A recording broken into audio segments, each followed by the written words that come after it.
अस्सलाम वालेकुम, मैं हूं आपका अपना शर्जील सलीम। आपको cricket around the world program में खुशामदीद कहता हूं।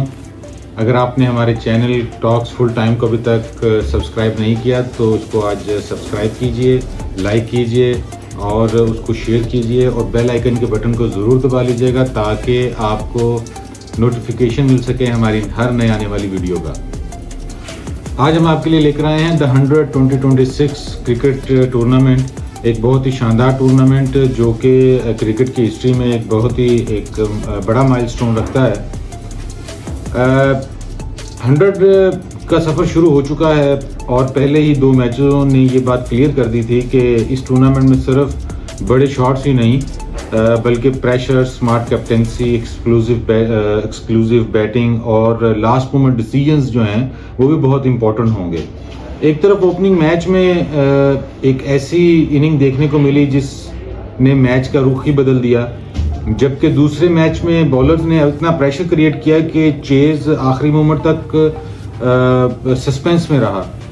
तो चलते हैं, आज हम वीडियो थोड़ी सी लंबी है, उसकी वजह यह है कि आज हम 10 मैचेस के बारे में डिटेल में बात करेंगे जो पहले अब तक 10 मैच हो चुके हैं। 100 टूर्नामेंट जो है वो 2026। आपको बताते चलें कि 100 टूर्नामेंट 100 बॉल्स की वजह से इसका नाम रखा गया है। इसमें फी ओवर जो है वो 5 गेंदें कंसिडर की जाती हैं और इस तरह से 20 ओवर का ये खेल होता है एक इनिंग का, और 2 इनिंग्स का खेल में ये मैच मुकम्मल होता है। तमाम रूल्स एंड रेगुलेशन क्रिकेट के ही लागू होते हैं, आप सब लोग जानते हैं। तो चलते हैं आज अपने पहले मैच की तरफ। पहला मैच हुआ MI लंदन और सनराइज लीड्स के दरमियान। ओपनिंग मैच में सनराइज लीड ने पहले बैटिंग करते हुए 143 रन्स का टारगेट सेट किया। शुरू में सनराइज की बैटिंग को MI लंदन ने काफ़ी प्रेशर में रखा, विकेट्स गिरती रहीं और इनिंग्स को एक स्टेबल प्लेटफॉर्म मिलना मुश्किल रहा। लेकिन मिडिल और लोअर ऑर्डर में इंपॉर्टेंट रन्स ऐड किए जिसकी वजह से टीम कंपेटिटिवली थोड़ा से अच्छे टोटल की तरफ पहुंच गई। 143 का स्कोर देखने में छोटा नहीं था लेकिन बन सकता था बहुत आसानी से। अब सेकेंड इनिंग की बारी आई तो 144 runs out of 100 balls. Chase की शुरुआत अच्छी नहीं हुई। MI के टॉप ऑर्डर को जो सनराइज है उसके बॉलर्स ने काफ़ी प्रेशर में रखा। 51 बालों पर 44 रन के एवज 3 विकेट गवा चुकी थी MI लंदन। यहाँ से मैच सनराइज लीड्स को कंट्रोल में नजर आना शुरू हो गया, लेकिन फिर क्रीज पर आया निकोलस पोरन को आप सब लोग जानते हैं, किसी तारुफ का मोहताज नहीं है। पोरन ने आते ही मैच का जो रुख है वो एक तरह से बिल्कुल बदल दिया। MI लंदन को पहले पार्टनरशिप और स्टेबिलिटी की ज़रूरत थी, वहाँ पोरन ने अटैक करने का फैसला किया। उन्होंने बाउंड्री और सिक्सेस के साथ बॉलर्स को प्रेशर में डाल दिया। दूसरी तरफ सैम करन ने समझदारी से इनिंग को संभाला। करन ने स्ट्राइक रेट रोटेट की, ज़रूरत के वक्त बाउंड्रीज लगाई और पोरन को फ्रीली अटैक करने का मौका दिया। दोनों के दरमियान पार्टनरशिप मैच का सबसे बड़ा टर्निंग पॉइंट बन गई। पोरन ने सिर्फ 19 गेंदों पर अपनी 50 मुकम्मल की और उनकी फाइनल इनिंग्स रही। निकोलस पोरन ने 22 गेंदों का सामना किया, 4 चौके और 5 छक्कों की मदद से 58 स्कोर जो है वो बनाने में कामयाब रहे। इस तरह से पोरन की बैटिंग इतनी एक्सप्लोसिव थी कि जो टारगेट पहले डिफिकल्ट लग रहा था वो धीरे धीरे MI लंदन के लिए आसान होता गया। सैम करन ने भी उनका ज़बरदस्त साथ दिया। सैम करन ने 39 गेंदों का सामना किया और 60 स्कोर बनाया और वो नॉट आउट रहे। दोनों ने मिलकर सनराइज के बॉलर्स को वापस मैच में आने का मौका नहीं दिया। आखिर में पोरन ने विनिंग बाउंड्री लगाकर MI लंदन को जीत दिला दी। इस तरह से फाइनल रिजल्ट जो बना वो MI लंदन ने 140 रन का टारगेट 84 गेंदों में हासिल कर लिया। MI लंदन 7 विकेट से ये मैच जीत गया और उनके पास 16 गेंद अभी बाकी थी। निकोलस पोरन को उनकी मैच विनिंग 22 गेंदों पर 58 स्कोर के लिए प्लेयर ऑफ द मैच दिया गया। अगर हम मैच एनालिसिस की बात करें तो इस मैच में हमें एक इम्पॉर्टेंट लेसन मिला, समझ लें। द 100 में अगर बैटिंग साइड के पास विकेट बच जाएं तो 20 से 25 बाल एक्सक्लूसिव फेज जो है वो पूरा मैच बदल सकता है। एमआई लंदन ने 51 पर 3 विकेट्स के बाद प्रेशर में थी, लेकिन पूरन और सैम करन ने सिचुएशन को आके संभाला और उन्होंने मैच को कम्प्लीटली कंट्रोल में कर लिया और इस तरह से एमआई लंदन जो है वो मैच जीत गई।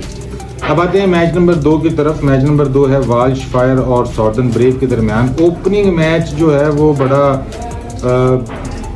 पहले मैच से काफ़ी मुख्तलिफ रहा। पहले मैच में जैसे कि हम जानते हैं कि बैटिंग जो है वो प्रोमिनेंट रही, लेकिन दूसरे मैच में बॉलिंग काफ़ी प्रोमिनेंट रही।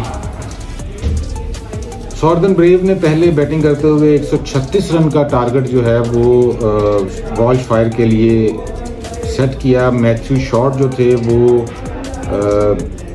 चेस के लिए आए। फिल सॉल्ट ने भी उनका साथ दिया। सॉर्दर्न ब्रेव ने 136 स्कोर का टारगेट दिया वाल्श फायर को मैच जीतने के लिए। कुछ बड़ा टोटल नहीं था, लेकिन आसानी से चेज हो सकता था। मैथ्यू शॉट और फिल सॉल्ट ने काफ़ी अच्छा परफॉर्म किया। आखिरी 20 बालों पर 19 स्कोर दरकार था वाल्श फायर को ये मैच जीतने के लिए, लेकिन टारगेट मैनेजेबल था। कोई ऐसी बात जो महसूस नहीं हो रही थी। बड़ा आसान मैच था।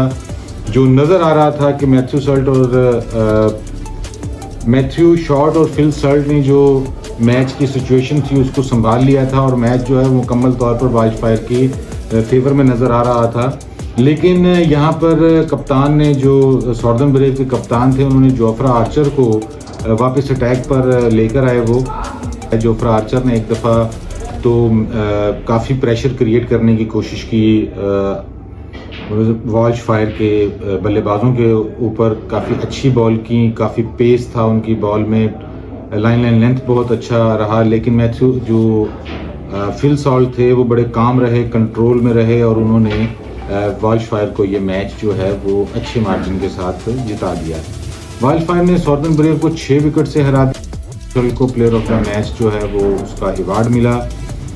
इस मैच में वाल्श फायर ने अच्छा चेज किया। अगर हम एनालिसिस की बात करें, फिल सॉल्ट की इनिंग जो है वो काफ़ी टर्निंग पॉइंट रही। उनका विकेट जो था वो काफ़ी मुश्किल में डालता गया सॉर्दर्न ब्रेव को। बड़े कूल एंड काम रहे और बड़े अच्छे तरीके से उन्होंने इस सारे मैच को संभाला और अपनी टीम को जो है वो जीत दिलाई टूर्नामेंट के उनके पहले मैच में। अब चलते हैं टूर्नामेंट के तीसरे मैच की तरफ। मैच नंबर 3, लंदन स्पिरिट और Manchester super giant. Manchester super giant ने पहले बैटिंग करने का फैसला किया और उनकी तरफ से जोस बटलर जो थे वो मैदान में उतरे हैं और उतरते ही कमाल कर गए। जोस बटलर ने बहुत ही शानदार इनिंग खेली। 50 गेंदों पर 7 चौके 5 छक्कों की मदद से 90 स्कोर बनाया और बस हार्ड लग ये हुई कि 10 स्कोर से उनकी सेंचुरी जो है वो अपनी स्कोर ना कर सके। उनके साथ टॉम मोर्स ने जो है वो काफ़ी साथ दिया उनका। इस तरह से लंदन स्पिरिट को 188 रन का टारगेट दिया 100 गेंदों पर ये मैच जीतने के लिए। टारगेट बहुत बड़ा था, लेकिन लंदन स्पिरिट के पास भी पावरफुल बैटिंग लाइनअप थी। चेज की शुरुआत हुई जब तो मैनचेस्टर के फास्ट बॉलर ने शुरू में काफ़ी प्रेशर क्रिएट किया। गस एटकिंसन, जो स्ट्रॉन्ग और सोनी बेकर ने काफ़ी अच्छे बॉल किए, बड़े 90 तुले बॉल किए। लेकिन उसके बाद जो लियाम डॉनसन और नूर अहमद जो आए, दोनों ने बैटर्स को काफ़ी टफ टाइम दिया। मैच बहुत ही ज़बरदस्त हो सकता था, लेकिन इन बॉलर्स ने जो है वो इतना प्रेशर क्रिएट किया कि मुखालिफ टीम जो है वो अपना विकेट जो है उस पर स्टे ना कर सकी और उसकी जो बैटिंग लाइनअप थी वो बुरी तरह से क्रैश कर गई और 100 के स्कोर पर ऑल टीम जो है वो आउट हो गई। मैनचेस्टर जायंट ने ये मैच 87 रन से जो है वो जीत लिया। जोस बटलर की 90 रन की इनिंग्स जो थी 50 गेंदों पर, उनको मैन ऑफ द मैच का अवार्ड दिलवा गई। अगर एनालिसिस करें तो जॉस बटलर की जो इनिंग थी वो काफ़ी बेहतरीन थी। वो जॉस बटलर को संभालना जो था वो काफ़ी मुश्किल रहा लंदन स्पिरिट के लिए और यही एक मैच का टर्निंग पॉइंट था। अब चलते हैं मैच नंबर 4 की तरफ, बर्मिंघम फीनिक्स और ट्रेंट रॉकेट्स की तरफ। बर्मिंघम फीनिक्स ने पहले बैटिंग करने का फैसला किया। जॉय क्लार्क और विल स्मिथ जो थे वो बर्मिंघम फीनिक्स की तरफ से बैटिंग करने के लिए क्रीज पर आए। दोनों ने 104 रन की शानदार पार्टनरशिप ओपनिंग पार्टनरशिप दी अपनी टीम को। 33 बालों पर 68 रन बनाए जॉय क्लार्क ने, और जबकि विल स्मिथ ने 51 रन स्कोर किए। 214 का मजमूई स्कोर बनाया 4 विकेट के नुकसान पर बर्मिंघम फीनिक्स ने, और इस तरह से ट्रेंट रॉकेट को 215 स्कोर का टारगेट दिया 100 गेंदों के ऊपर बर्मिंघम फीनिक्स ने। फिन एलन और बेन डकट आए ट्रेंट रॉकेट की तरफ से चेज करने के लिए। दोनों ने मिलकर काफ़ी अच्छा परफॉर्म किया। जब ट्रेंट रॉकेट का स्कोर 50 की गेंदों पर 78 पर 1 था, तब आखिरी 50 गेंदों पर 82 रन जो हैं वो चाहिए थे। बेन डकट 31 बालों पर अपनी 50 को कंप्लीट कर लिया। टॉम बेंटन भी जो थे वो क्रीज पर मौजूद थे। टॉम बेंटन ने 29 बालों पर 60 रन स्कोर किया, जिसमें 4 चौके और 4 छक्के शामिल थे। उनकी इनिंग के दौरान मैच में सिक्सेस की बारिश हो रही थी और एक रिकॉर्ड बना 100-20-26 का।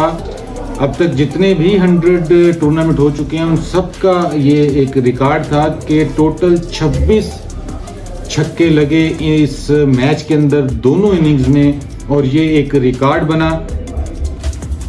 आखिरी 10 बालों में ट्रेंट रॉकेट को 37 स्कोर दरकार थे।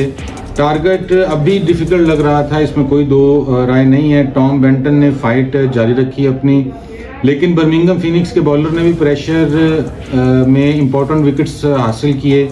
आखिरी बॉल में रॉकेट को भी कुछ बिग शॉट्स मिले, लेकिन टारगेट बहुत बड़ा था डेफिनेटली, इसमें कोई दो राय नहीं है।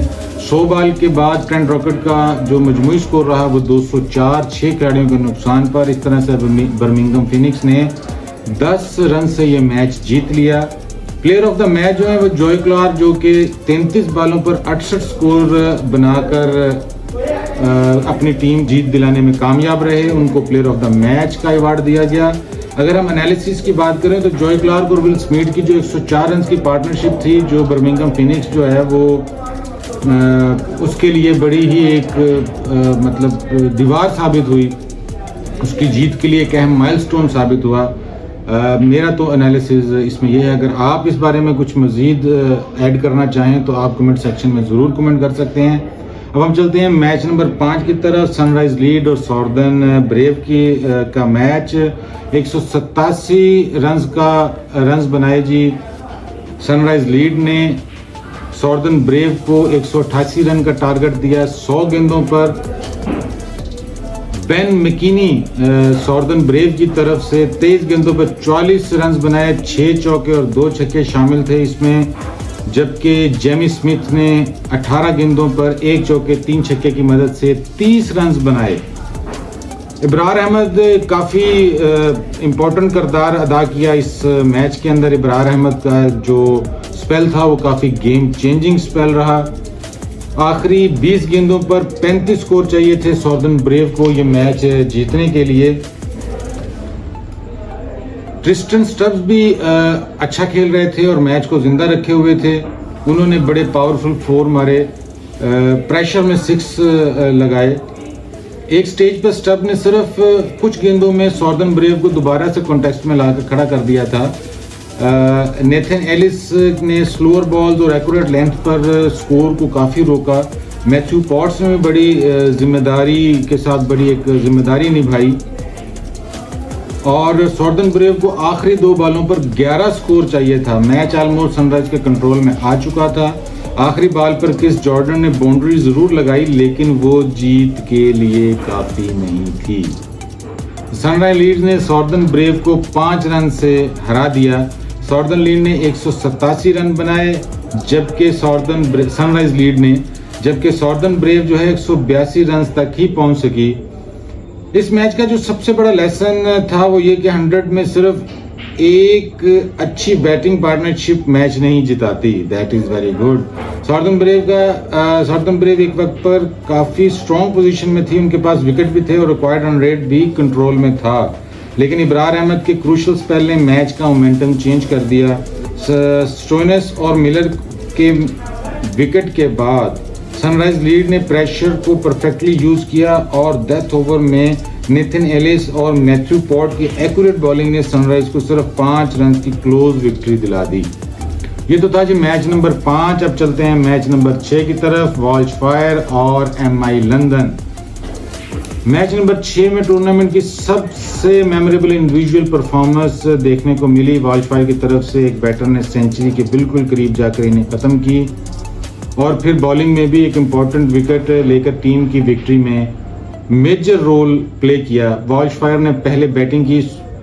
शुरुआत में इनके बैटर ने इनिंग्स को बिल्ड किया, लेकिन असली धमाका तब हुआ जब रिचन रविंद्रा सेट हुए। रविंद्रा ने शुरू में पिच को संभाला, फिर उन्होंने MI लंदन के बॉलर्स के खिलाफ अटैक शुरू कर दिया। उनके शॉट्स में टाइमिंग भी और पावर भी थी, टाइमिंग भी थी।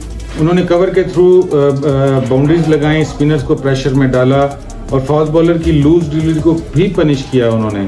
रविंद्र धीरे धीरे सेंचुरी के करीब पहुंच गए। आखिर में उनकी इनिंग्स जो थी उसका रिजल्ट कुछ यूँ रहा कि 44 गेंदों पर 98 स्कोर बनाया रचिन रविंद्रा ने। वो सिर्फ 2 रन से सेंचुरी मिस कर गए, लेकिन उनकी इनिंग्स जो थी वो द 100 मैन कंपटीशन की हाईएस्ट स्कोर में शामिल हो गई। वॉल्शफायर ने 100 बॉल्स में 167 रन जो हैं वो बनाए। इस तरह से MI लंदन को 168 रन का टारगेट मिला। MI लंदन की तरफ से जेम्स विंस और विल जैक्स ने चेस स्टार्ट किया। विल जैक्स अटैकिंग शॉट्स खेले, लेकिन वॉल्शफायर को जल्दी ब्रेक थ्रू मिल गया। फिर जेम्स विंस ने इनिंग को संभाला। विंस ने बाउंड्रीज और सिक्सेस के साथ चेस को आगे बढ़ाया। उन्होंने सिर्फ 32 गेंदों पर अपनी 50 मुकम्मल की। विंस की बैटिंग की वजह से MI लंदन टारगेट के काफ़ी करीब पहुंच गई। उसके बाद वॉल्शफायर ने अपना सबसे डेंजरस बॉलिंग अटैक लगाया। काफ़ी अच्छी स्ट्रेटजी उन्होंने इस्तेमाल की। लॉकी फर्गसन को वो लेकर आए बॉलिंग अटैक के लिए। उन्होंने पहले इंपॉर्टेंट विकेट्स लिए, उसके बाद फिर मिडिल ऑर्डर को भी सेटल होने नहीं दिया उन्होंने। फर्गसन की बॉलिंग इतनी इफेक्टिव थी कि MI लंदन का मोमेंटम धीरे धीरे ख़त्म होता गया। उनके फिगर्स ये रहे, लॉकी फर्गसन के 27 रन देकर 4 विकेट हासिल किए। ये दी 100 में उनका बेस्ट बॉलिंग फिगर था। रिचन रविंद्रा ने भी बैटिंग के बाद बॉलिंग में कंट्रीब्यूशन दिया। उन्होंने जेम्स विंस को अपनी बॉलिंग पर कैच लेकर आउट किया। इस तरह से रविंद्रा ने 98 स्कोर की इनिंग भी खेली और 1 विकेट भी हासिल करने में वो कामयाब रहे। MI लंदन ने लास्ट फेज में फाइट ज़रूर की, लेकिन वो कामयाब ना हो सके फर्गसन की बॉलिंग के आगे। और आखिरी बॉल्स में MI को 17 रन चाहिए थे। फर्गसन ने स्लोअर बॉल और पेस वेरिएशन का ज़बरदस्त इस्तेमाल किया। फाइनल रिजल्ट रहा जी, वॉल्शफायर ने MI लंदन को 15 रन से हरा दिया। वॉल्शफायर ने 167 स्कोर बनाया, जब MI लंदन जो थी 152 स्कोर बनाने में ही कामयाब रही। इस तरह से वो मैच ये हार गए। प्लेयर ऑफ द मैच जो थे वो रचिन रविंद्रा रहे। 98 रन बनाए और 1 विकेट हासिल की। रचिन रविंद्रा जो थे वो मेरे एनालिसिस के मुताबिक वन मैन शो जो था वो हमें इस मैच में देखने को मिला। उनकी परफॉर्मेंस शानदार रही और उन्होंने अपनी परफॉर्मेंस से अपनी टीम को जो है वो फतह दिलवाई। मैच नंबर 7 में मैनचेस्टर सुपर जायंट्स MSG ने पहले बैटिंग की। सुपर जायंट की ओपनिंग शुरुआत बहुत स्ट्रांग नहीं थी। कैप्टन एडन मरकम जो थे वो सिर्फ 6 रन बनाकर आउट हो गए। उसके बाद टीम शेफर्ड भी ज़्यादा देर क्रीज पर नहीं रुक सके। फिर आए जोस बटलर ने शुरू में इनिंग्स को सेटल किया। उसके बाद उन्होंने सिंगल और डबल से स्कोरबोर्ड चलाया। फिर जैसे ही सेट हुए बर्मिंघम फिनिक्स के बॉलर पर अटैक शुरू कर दिया। बटलर ने बाउंड्रीज के साथ पावरफुल सिक्सेस भी लगाए। उनकी इनिंग में टाइमिंग, प्लेसमेंट और पावर सभी मौजूद थे। 50 गेंदों पर 90 स्कोर बनाने में कामयाब रहे। 7 चौके और 5 छक्के लगाए उन्होंने अपनी इनिंग में। उसके बाद क्लासिन ने भी उनको काफ़ी सपोर्ट किया। 11 गेंदों पर 20 स्कोर बनाया क्लासिन ने। फिर प्लोय आए। प्लोय ने भी 8 गेंदों पर 13 स्कोर ऐड किया अपनी टीम के टोटल में। मोर ने 17 गेंदों पर 39 स्कोर जो है वो ऐड किया अपनी टीम के टोटल में। 1 चौका और 5 छक्के शामिल थे इसके अंदर। इस तरह से मजमूई तौर पर मैनचेस्टर सुपर जायंट MSG ने 187 रन बनाए और बर्मिंघम फिनिक्स BP को 188 रन का टारगेट मिला ये मैच जीतने के लिए। बर्मिंघम फिनिक्स की चेज में जॉय क्लार्क और विल स्मीड ने ओपन किया। गस एटकिंसन ने एक्यूरेट लाइन और पेस के साथ बॉलिंग की। जो स्ट्रॉन्ग ने भी बहुत अच्छी बॉलिंग की। विल स्मीड आउट हुए। रेहान अहमद भी 0 पर आउट हो गए। बर्मिंघम फिनिक्स का मिडिल ऑर्डर भी ज्यादा रेजिस्ट नहीं कर रहा था। एक तरफ विकेट गिरती जा रही थी और दूसरी तरफ रिकॉर्ड रन रेट जो है वो बढ़ता जा रहा था। फिनिक्स ने बैटर के बिग शॉट्स खेलने की कोशिश में आउट जो हैं वो होते गए।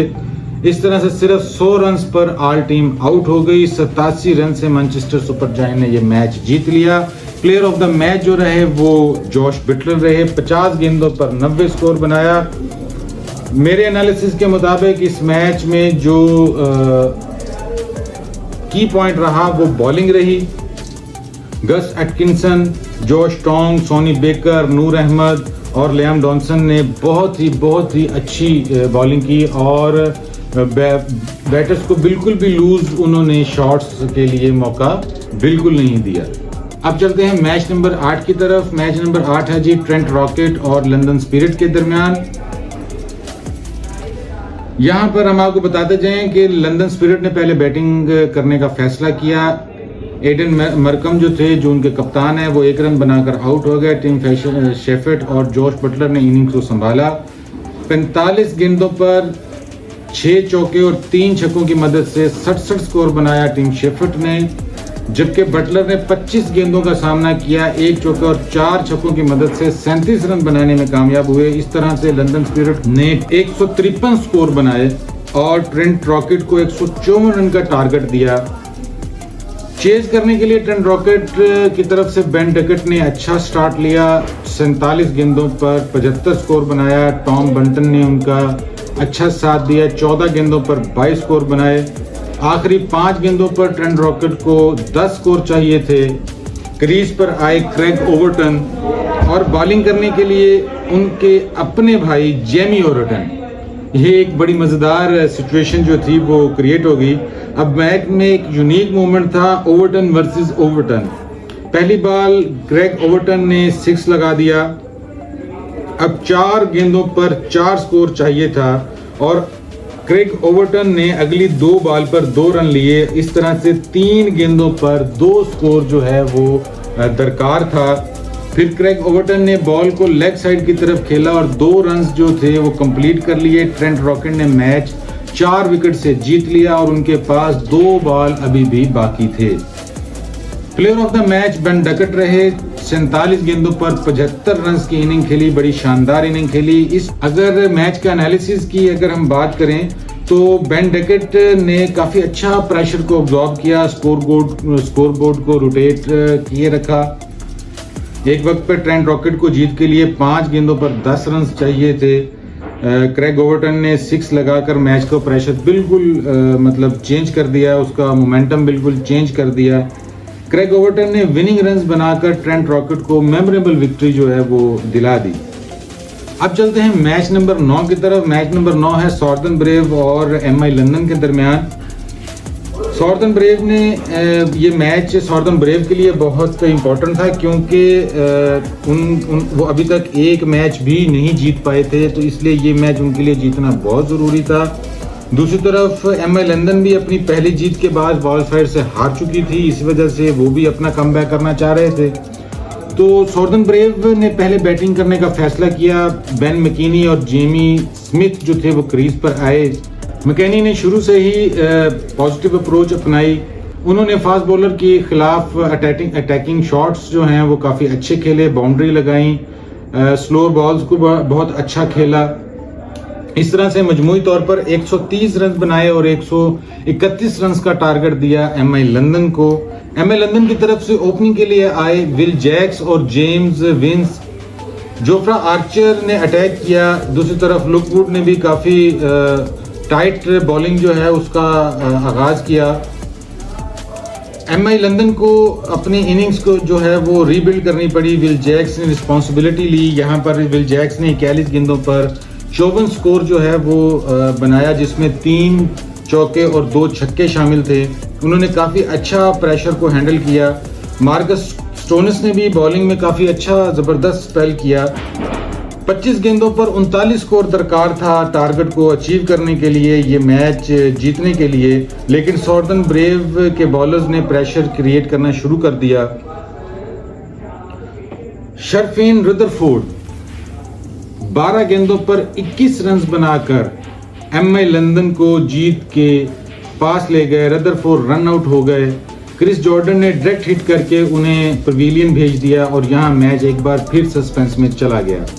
आखिरी 10 बॉल जो रह गई तो एमआई लंदन को आखिरी 10 बॉल में 12 रन चाहिए थे। चेज पर आए ऑली पॉप। निखिल चौधरी ने बॉलिंग अटैक लिया। ये काफ़ी बोल्ड डिसीजन था, प्रेशर बहुत ज़्यादा था, हर बॉल मैच का रिजल्ट बदल सकती थी। पोप ने कुछ इंपॉर्टेंट रन्स लिए, लेकिन फिर टॉम करन आउट हो गए।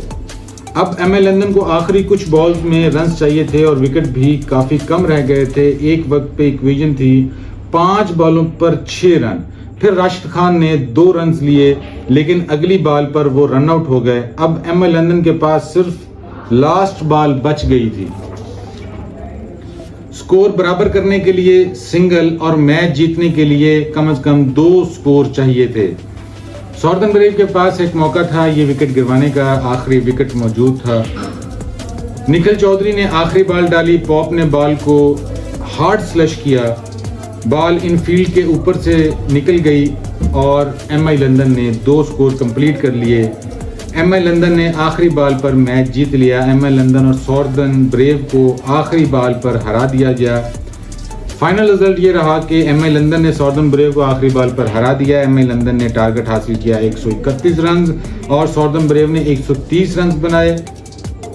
एमआई लंदन ने मैच 2 विकेट से जीत लिया। ये टूर्नामेंट का अब तक का सबसे ड्रामेटिक लो स्कोरिंग फिनिश था। Player of the match Will Jacks ठहराए गए। 41 गेंदों पर 54 रन की इनिंग्स उन्होंने खेली। काफ़ी अच्छा मैच रहा ये। अब चलते हैं मैच नंबर 10 की तरफ। मैच नंबर 10 जो है वो सनराइज लीड और मैनचेस्टर सुपर जायंट्स के दरमियान खेला गया। मैनचेस्टर सुपर जायंट ने 181 रन बनाए 3 विकेट के नुकसान पर, जबकि सनराइज लीड ने 2 विकेट के नुकसान पर 182 रन बनाकर ये मैच जो है वो जीत लिया। इस तरह से अब तक के जो 10 मैच हुए हैं उनका हाल हमने आपको लम्हा ब लम्हा, बाल बाय बाल आप तक पहुंचाया। अब हम अगली वीडियो में आपसे मिलेंगे। अपने होस्ट शर्जील सलीम को इजाज़त दीजिएगा। अगली वीडियो में इंशाल्लाह अगले मैच का हाल और स्कोर कार्ड प्लस जो मैच कार्ड है वो भी इंशाल्लाह आपके साथ शेयर करेंगे, पॉइंट टेबल आपके साथ शेयर करेंगे और हम कोशिश कर रहे हैं कि जल्द से जल्द जो है वो आपके साथ हम लाइव इस टूर्नामेंट को जो है वो एंजॉय कर सकें। हमारे साथ स्टे करिएगा, ट्यून रहिएगा। इंशाल्लाह आपको बहुत सारी अच्छी और बेहतरीन खबरें जो हैं वो हमारे चैनल से मिलती रहेंगी। अपने होस्ट शर्जील सलीम को अगली वीडियो के लिए इजाज़त दीजिएगा। अल्लाह हाफ़िज़।